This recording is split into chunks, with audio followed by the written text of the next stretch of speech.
Hello, everyone. I'm Susan, and at 33 years old, I found myself facing significant personal challenges in the realm of love. After the disappointing end of my first marriage, I pledged to safeguard my emotional well-being and avoid any toxic entanglements. Embracing a path of self-healing and personal growth, I was determined to build a fulfilling relationship that would enrich my spirit. When I met my second husband, he seemed like the perfect partner I had always envisioned. We shared a deep connection, and I believed we were truly destined to be together. However, as our relationship progressed, I encountered an unexpected hurdle. My mother-in-law, Carolyn, her presence became a constant test of my resilience and strength. From the outset, Carolyn tried to wedge herself into our relationship. She scrutinized my every action, critiqued my choices, and even attempted to dictate our decisions as a couple. But I stood firm. Having invested so much in my happiness, I refused to let anyone, even a mother-in-law, disturb the peace I had worked so hard to establish. Drawing from my journey of self-discovery, I confronted Carolyn directly, making it clear that her interference was unwelcome. My resolve was met with resistance. Carolyn was a formidable opponent, challenging my boundaries at every opportunity. Her persistent overreach, including inappropriate comments about joining us on our honeymoon, underscored her lack of respect for our independence. Determined to maintain the boundaries I had set, I decided it was time to teach Carolyn a lesson in respecting limits. It was a necessary step to ensure that she understood the consequences of her actions. Carolyn's behavior was not just a personal annoyance, it was a challenge to the stability of my marriage, and I was ready to protect it at all costs. As I moved forward from my past struggles, I found myself navigating a new challenge, dealing with my overbearing mother-in-law, Carolyn. Carolyn had a peculiar way of showing her affection, often overshadowing our moments with her excessive involvement. During family gatherings, which were usually relaxed backyard barbecues, she'd frequently joke about joining us on our honeymoon to capture beautiful moments of us, or she'd teasingly threaten to take my place next to Stephen. Initially, these comments seemed like harmless fun, and many at the events would dismiss them as just another of her quirky remarks. I, too, initially laughed them off, but her persistent jokes began to hint at a deeper truth. Maybe she wasn't joking at all. The idea seemed absurd. What kind of mother-in-law would seriously consider intruding on her son's honeymoon? But as time passed, I started to realize that perhaps Carolyn was more serious than sane in her suggestions. This realization dawned on me particularly sharply on my wedding day. As I prepared myself in the dressing room, my heart was full of excitement for the life that lay ahead with Stephen. The room was buzzing with the joy and anticipation of the festivities to commence. Suddenly, the door burst open and Carolyn's imposing figure appeared. Her entrance cast a shadow over the festive mood, and I turned to face her, trying to keep my smile intact despite the growing unease. Without missing a beat, Carolyn plunged into conversation. "Susan, I need to talk to you," she began, her gaze intense. "How do you feel about everything? Are you truly happy?" Her question caught me off guard. Of course, I was happy. Overjoyed, in fact. Stephen was the love of my life, and our wedding celebrated our mutual affection and commitment. "Carolyn, I couldn't be happier," I replied, my voice brimming with sincerity. "Stephen and I are thrilled to be starting our lives together." This encounter in the dressing room was just another example of how Carolyn's presence could be both unsettling and oddly direct, challenging the boundaries I had so carefully set. In the whirlwind of joy and anticipation that surrounded our wedding day, I was eagerly looking forward to the honeymoon, a well-deserved break for Stephen and me after months of meticulous planning. However, unbeknownst to me, Carolyn had other ideas, and her true intentions were about to surface under a veil of secrecy. As I adjusted my veil in the reflection of the mirror, Carolyn leaned in closer, her voice dropping to a mischievous whisper. "Actually, about the honeymoon. I've decided to come along. It'll be a surprise for Stephen. Please, let's keep it between us. Don't spoil the surprise." She walked towards the door with an air of finality, leaving me in a state of shock and confusion. The words crashed over me like a wave. Was she serious? Was she planning to join us on our honeymoon? "Wait, Carolyn, are you serious right now? You want to come with us on our honeymoon?" I asked, hoping for some clarity or perhaps a reassurance that this was just another of her peculiar jokes. Carolyn's face was a mask of stoic determination mixed with expectation. "Yes, Susan, I've always dreamed of experiencing a romantic getaway like this. I'm his mother, and I've been there for all his milestones. It's important for me to be there. It'll be a bonding experience for all of us." Her words struck me with their audacity. Our honeymoon was supposed to be a private journey for Stephen and me, a sacred opportunity to forge intimate memories as a newly married couple, not a family excursion. Searching for the right words while struggling to keep my composure, I replied, "Carolyn, this is our honeymoon. It's a time for us to deepen our bond and focus solely on each other. While I appreciate your enthusiasm, it's crucial to respect our boundaries." Her expression shifted between surprise and disappointment. Clearly, she hadn't anticipated my objection or the firmness in my voice.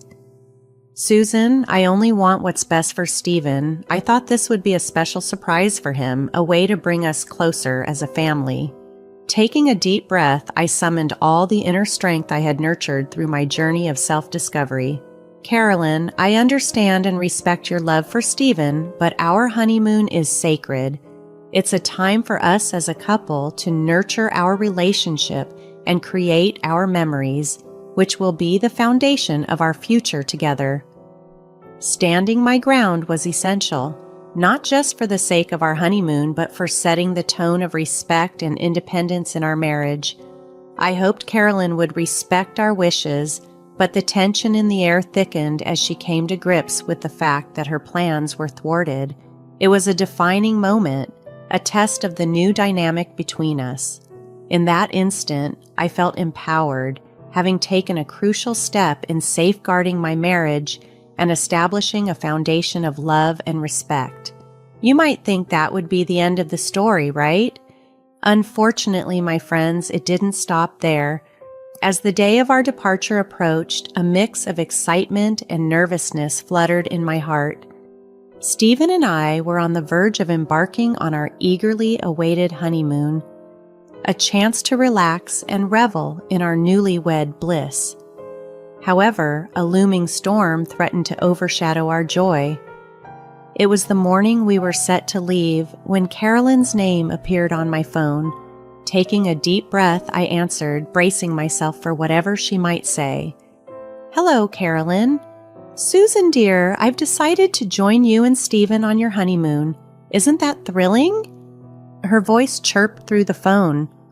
A wave of frustration washed over me.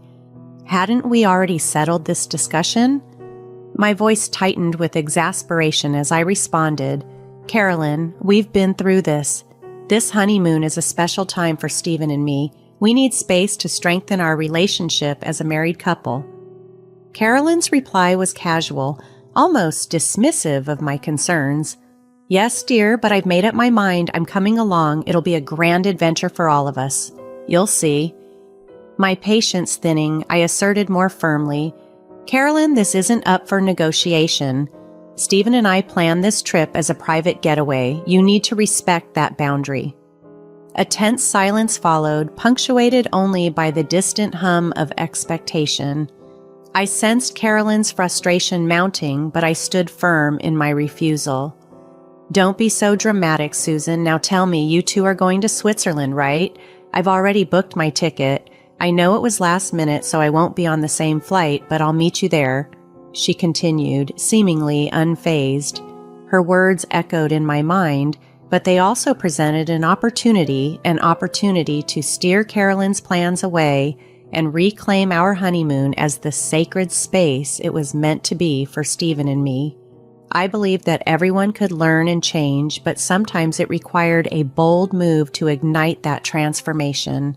I was prepared to make that move, ensuring our honeymoon remained ours alone. I had already made it clear to Carolyn that I wasn't going to engage in a tiresome back and forth with my in-laws. I needed to keep the peace, so when faced with her unwavering determination to join our honeymoon, I decided to take a creative approach to protect our private time. Keeping my cool and masking my frustration, I responded to her with a bit of quick thinking. Actually, Carolyn, there seems to be a misunderstanding. We're headed to New Zealand, not Switzerland. Carolyn's reaction was one of surprise, a gasp escaping her as she processed the sudden twist. Oh my, I must have misunderstood. Yes, I'll need to change my flight right away. Thank you for letting me know, Susan. Absolutely, change that flight to Auckland, New Zealand. And yes, changing flights last minute can be pricey, but I know you'd do anything for Stephen, I added, a subtle nudge to ensure she followed through. Little did she know, Stephen and I were actually bound for Switzerland. I felt no remorse for the deception. It was a necessary act to preserve our much-needed privacy. Carolyn hurried off to adjust her travel plans, and as I ended the call, a sly smile spread across my face. For now, our honeymoon was safe from any unwanted interference. With each passing minute, my sense of relief grew. Stephen and I were free to start our journey without the looming presence of Carolyn's meddling. It was a small victory, but a significant one, proving my resolve to protect what was sacred to us. As our plane descended into Switzerland, the excitement between us was palpable. The breathtaking landscapes, historic architecture, and vibrant culture of Switzerland awaited us. Stepping off the plane, Stephen exclaimed in awe, "Susan, look at this view. Can you believe we're actually in Switzerland? It's even more beautiful than I imagined." "I know, Stephen. It feels like we've stepped right into a fairy tale." "I can't wait to explore everything," I replied, equally enchanted by the setting.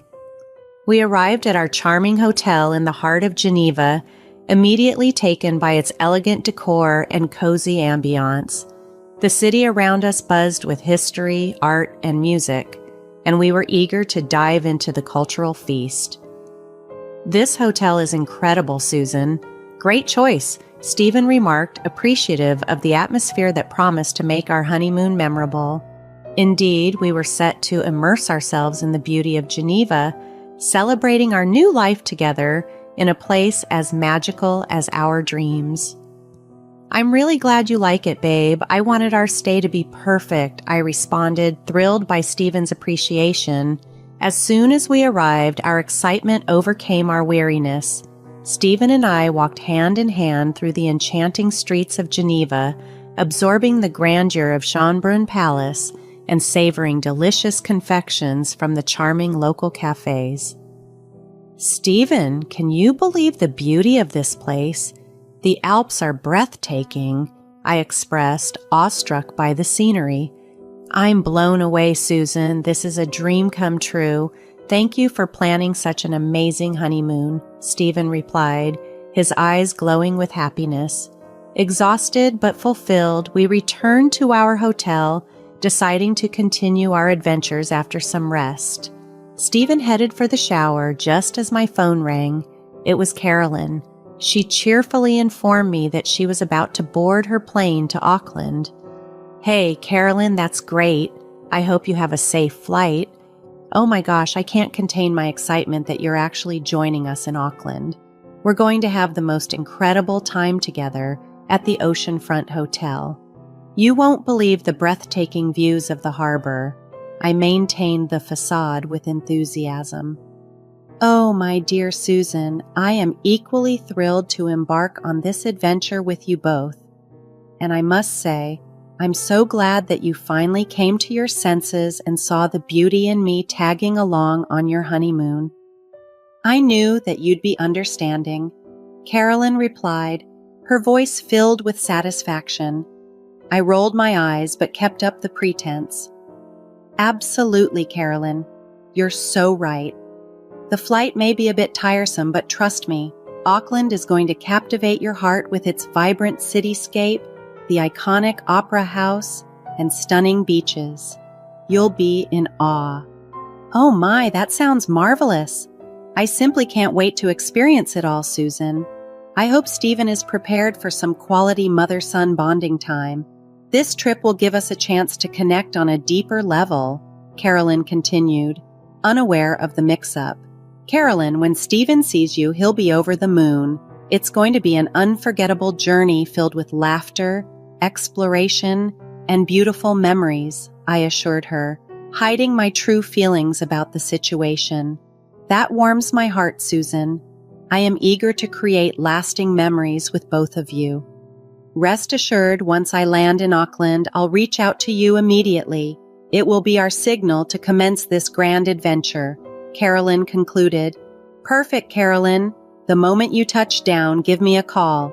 We'll coordinate our plans, I said, ending the call with a sense of relief, knowing our actual destination remained just between Stephen and me. As I ended the call with Carolyn, a playful twinge of mischief washed over me.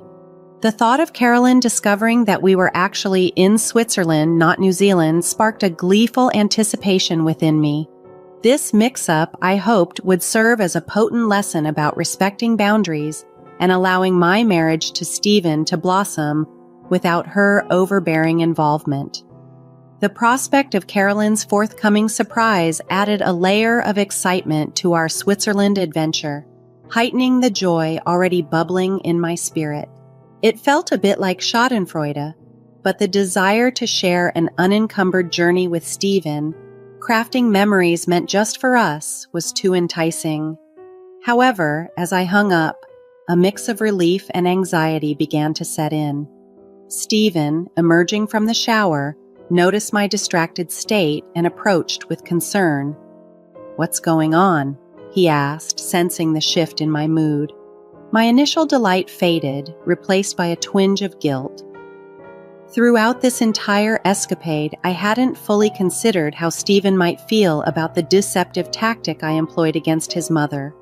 The last thing I wanted was to sow seeds of deceit at the start of our new life together. Taking a deep breath, I decided to come clean. "Stephen, I have to confess something," I began, the words feeling heavy on my tongue.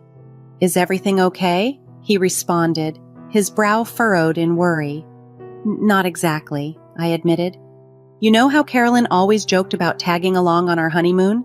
Well, she was serious about it. She intended to join us." Stephen's expression turned from concern to disbelief.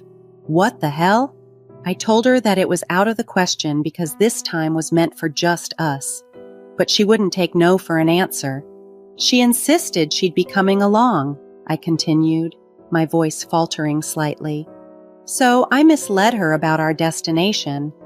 Instead of arguing further, I told her we were going to Auckland, hoping it would prevent her from intruding on our privacy. I recounted the rest of the story, apologizing at every turn. I didn't want Stephen to view me as manipulative or cruel. I simply wanted to safeguard our time together from being overshadowed by his mother's overbearing ways. Stephen was silent for a moment after I finished, leaving me unable to gauge his reaction. He sat down on the bed, and to my utter surprise, he began to laugh. His laughter, unexpected yet sincere, filled the room, easing the tension that had built up within me. I was taken aback by Stephen's reaction. He laughed even harder. "You sly fox, Susan. I can't believe you did that. Honestly, it's a relief. My mom's interference has always been exhausting. Now we can truly enjoy our time together."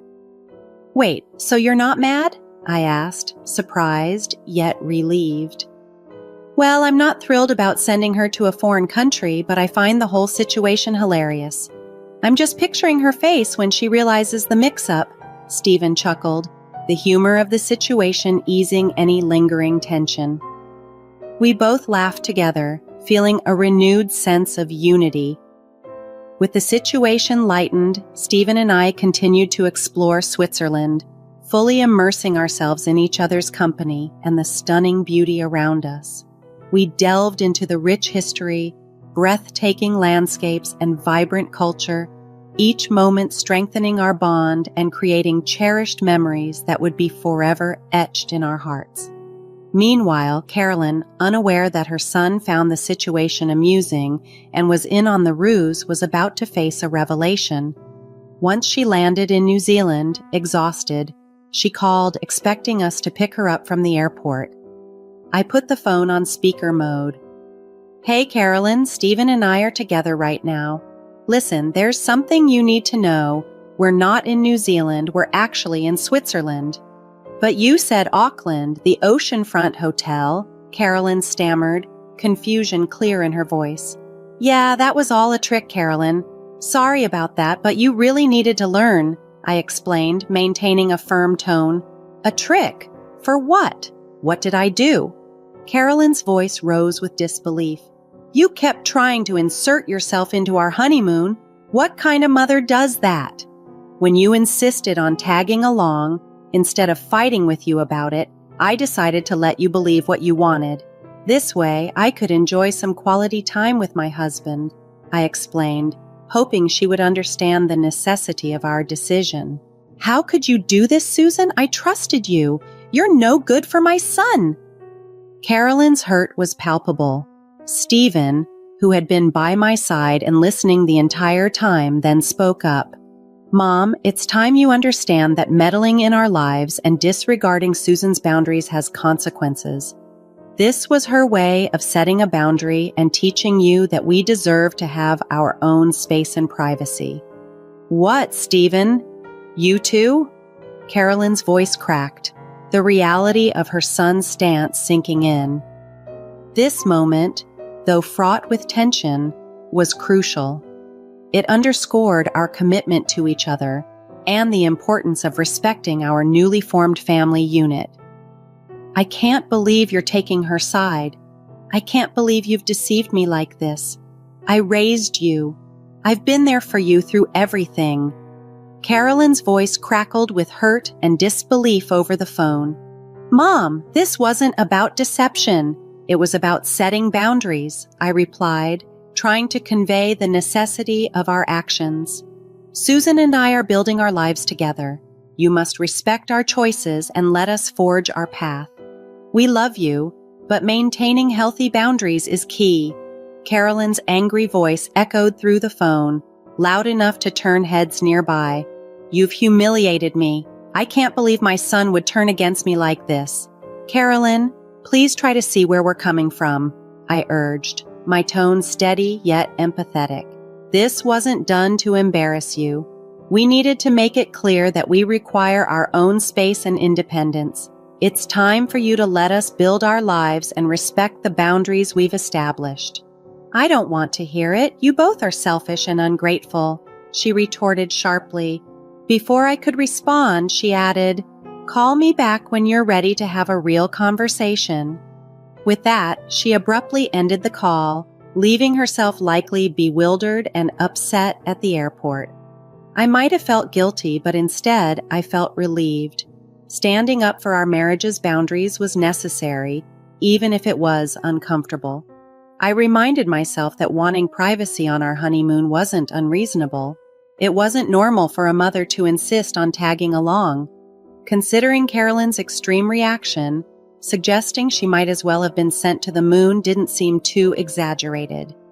"Stephen, are you all right with how things turned out?" I asked, concerned about his feelings. "Yes, Susan. Don't worry about Mom. She's embarrassed and frustrated, but maybe this will finally show her that her behavior isn't okay. She needs to respect our boundaries whether she likes it or not," Stephen reassured me, his tone resolute but caring. As we continued our honeymoon in Switzerland, enjoying the stunning vistas and cultural delights, the issue with Carolyn receded into the background. We decided she would contact us when she was ready to reconcile. Perhaps she even managed to make something of her unplanned trip to New Zealand.